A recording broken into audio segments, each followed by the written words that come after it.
Olá, irmãos, estamos de volta aqui tratando sobre o tema misticismo e tendências teológicas da Igreja Evangélica Brasileira. Fique conosco até o final porque o programa está muito bom, o assunto está super interessante. Pastor David, o irmão citou alguns autores dessa linha da prosperidade, né? E alguns proeminentes deles, enfim, mas há um deles que é muito conhecido. Eu já li livro dele, chamado Benny Hinn, nos anos 80, cheguei a ler livro dele, eu era muito jovem, então faz muito tempo isso, né? O pastor Benny Hinn, ele é dessa linha também, porque ele tem aquele livro Bom Dia Espírito Santo, é um livro que muita gente já leu, ou deve estar lendo, né? Ele também é dessa tese, dessa teoria da prosperidade, da teoria da prosperidade. Sim, Benny Hinn é um dos que defendem também, entre outras heresias, né?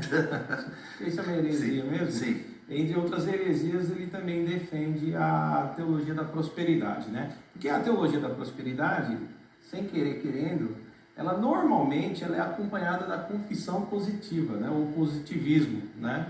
E nessa confissão, você também, a palavra tem poder, né?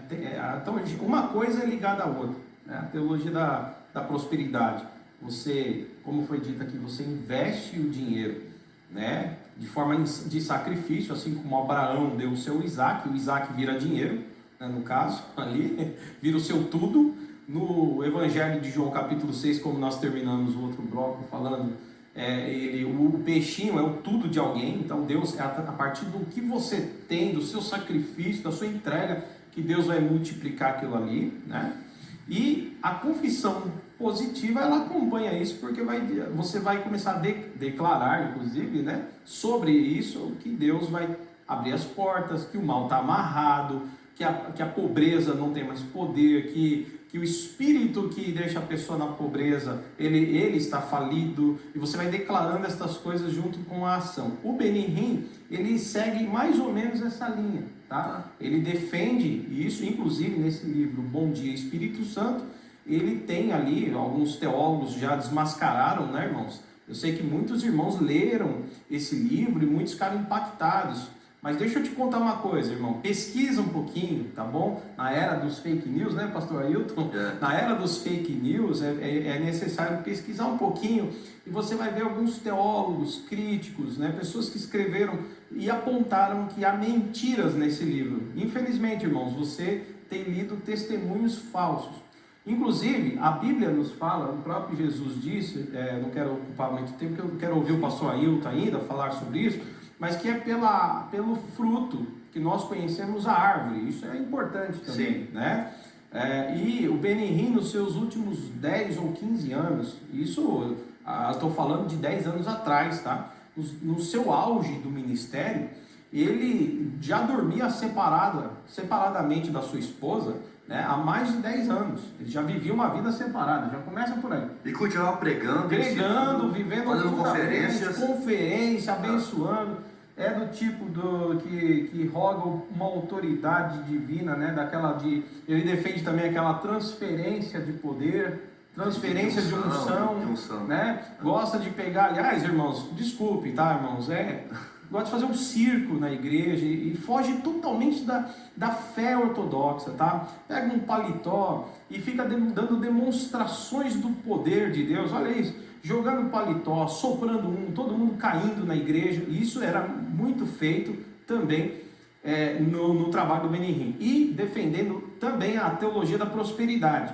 Agora escute, o Benny Hinn recentemente apareceu e pediu desculpas publicamente e confessou que tudo que ele ensinou foi engano, tá? Não sei se você acompanhou, tudo que ele tem ensinado ao longo dos tempos tem sido engano. Então, palavras do próprio Benny Hinn, entrevista, né? Você deve procurar e encontrar isso aí no YouTube, provavelmente.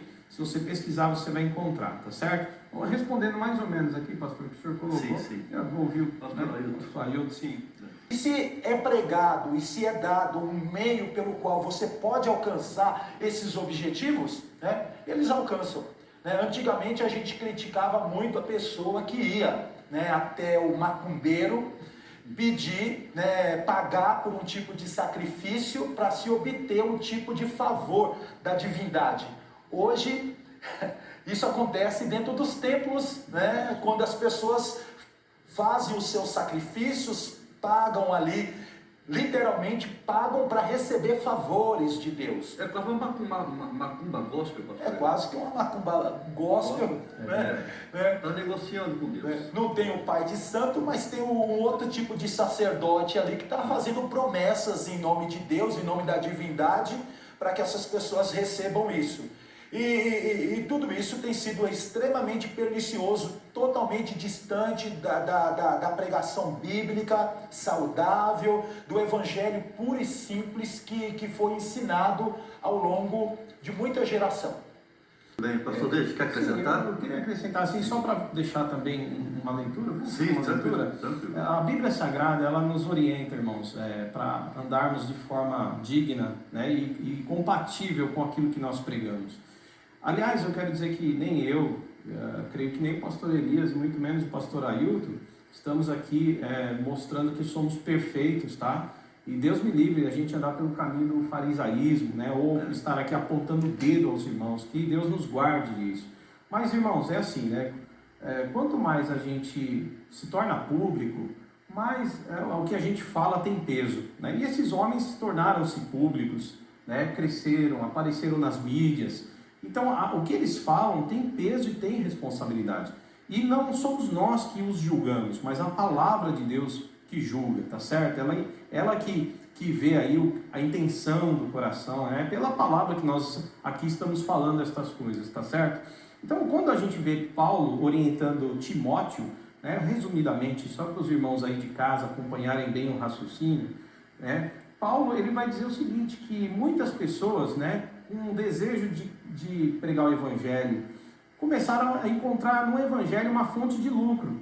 Porque, como o pastor Ailton bem colocou aqui, a mensagem, Paul Washer, né, um dos pregadores que nós conhecemos aí norte-americanos, ele já havia falado isso num dos seus sermões, que o que está no coração dessas pessoas é o que faz com que elas gostem de ouvir esse tipo de mensagem.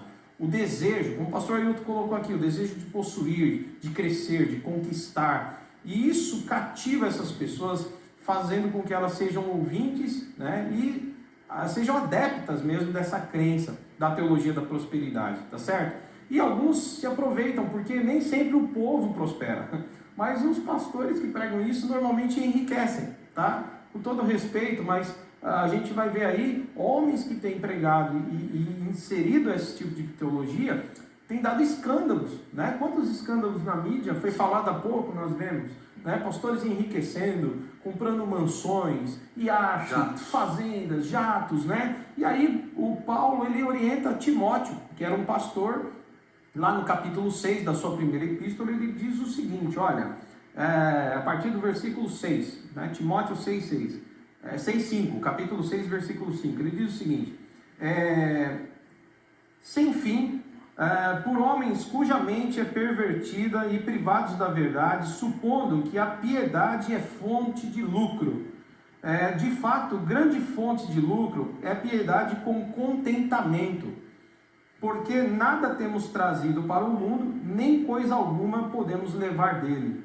Tendo, olha agora preste atenção nisso, tendo sustento e com o que se vestir, Paulo está falando para Timóteo, estejamos com isso contentes, tá certo? Os que querem ficar ricos caem em tentação, cilada e muitas concupiscências insensatas, perniciosas, as quais afogam os homens na ruína e na perdição, tá certo? Então, homens que têm trilhado esse caminho têm enriquecido, inclusive, às custas, né, de muitas pessoas. Não estou dizendo aqui que a igreja não tem que ter a contribuição, pelo contrário, o próprio Jesus afirma, Paulo afirma, Pedro, que o obreiro ele é digno do seu salário, tá certo? Todo trabalhador que trabalha na obra do Senhor é digno de um salário bom, né? Tem que ser um salário digno, honesto, tá certo? E a igreja tem que ter um olhar, inclusive eu vou lançar o próximo livro, pastor, que eu falo disso, do sustento pastoral, é importante isso, tá? Porém, irmãos, tudo tem limite, com medida, tá bom? Para que a gente não caia nesse erro aí de escandalizar o evangelho do Senhor. Muito bem.